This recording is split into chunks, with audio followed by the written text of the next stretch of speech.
Hello guys, rampahan natin. Kahit sa tabing ilog, try natin pag yung hindi tayo malaglag. Diba? Depende yan sa paglalakad, sa pagdadala ng katawan. Diba? Tingnan nyo. Sa ilog yan, sa tabing ilog. Oy, muntik na malaglag siya. Tingnan nyo naman guys, diba? Nasa pagdalala lang yan. No? Pak, pak. Dala-dala pa yung manok. Bote, hindi nalaglag yung manok dyan. Naku, kung nalaglag, o tingnan nyo, napakahaba ng irrigation na yan. Oh.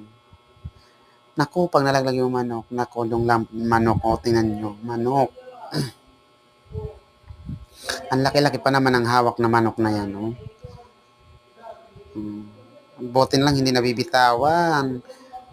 Pagmasdan nyo guys ng maayos, ang laki-laki ng manok, o tingnan nyo guys, diba? Ang ilalagay pa, ay, makakalaya yung manok, makakalaya.